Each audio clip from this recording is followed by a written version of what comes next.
د بده مرغه نن سبا په سوشل میډیا کې لروبر پښتانه افغانان یو بل ته ډېر بد رد وایي. څوک د جمهوریت دعوې کوي، څوک د امارات د طالبانو دعوې کوي، او څوک د پی ټی ایم دعوې کوي. تاسې یقین وکړئ چې خپله د جمهوریت چې اصلي جمهوریتیان وي هغه دومره سخت دریځه نه وي څومره چې دغه فالوور او د بعضې اشخاص په دې سوشل میډیا راځي او سختې خبرې کوي. تاسې به لیدلي چې د اشرف غني صاحب په وخت کې اشرف غني صاحب به د سولې خبرې کولې، مګر په دې میډیا باندې بیا بعضې اشخاص راتله چې موږ تعلیم نه منو، باید دا بمبار شي او بالکل دا د منځه لاړ شي. اوس چې طالبان راغلي دي، بعض د طالبانو په نمایندګۍ دلته چې په سوشل میډیا کې دا خبرې کوي چې موږ په زور دا دغه نیولی دا حکومت، که خړې سترګو باندې راځئ راشئ دې دولت ته، موږ تاسو ته هېڅ شی نه درکوو. یقین وکړئ خپله اصلي طالبان که دا فکر او دا سوچ ولري او همداسې جمهوریت والا پی ټي ایم والا هم همدغه نظریه ده. هغه وایي باید موږ د مینې پیغام ورکړو، د منطق د دلیل د لارې خپل مبارزه په مخ کړو، تر دې پورې چې منظور پښتون دا هم وایي چې ګلخان ته ګلخان هم وویوه.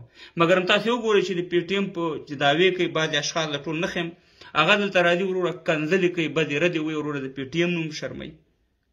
بعضې اشخاص چې د طالبانو نمایندګي ته د طالبانو نوم هم شرموي، هغې ته نسخان نصیبېده ورته نه رسوي. او همداسې چې د جمهوریت دعوې کوي یا جمهوریتیان چې ځان دلته په سوشل میډیا کې د هغې نمایندګان ګڼي، هغه یقین وکړه چې د جمهوریت او د اشرف غني صاحب او د هغې د ملي اردو والا عسکرو نوم بدناموي او هغې ته د پیدې په ځای باندې ضرر رسوي. نو خدای ته وګورئ، هر سړی په خپل ځای پرېږدئ. که څوک جمهوریت سپورټ کوي نوشي جانې شه، که څوک امارات طالبان سپورټ کوي نوشي جانې شه، څوک پی ټي ایم سپورټ کوي، منظور پښتون سپورټ کوي نوشي جانې شه. په دلیل په منطق باندې مبارزه وکړئ، په کنځلې مه کوئ، یو بل ته قناعت ورکړئ.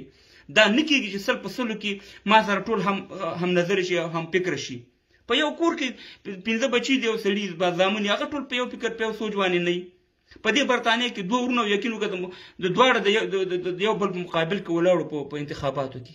لږ د دنیا نه زده کوئ، لږ په سیاست ځان پوه کړئ، لږ په دلیل په منطق ځان پوه کړئ. خدای ته وګورئ، والله چې تاسې هم جمهوریت وشرمو د بعضې اشخاصو، هم قسم په خدای دی چې طالبان امارات وشرمو، هم قسم په خدای دی چې د بعضې اشخاصو پی ټي ایم وشرمو.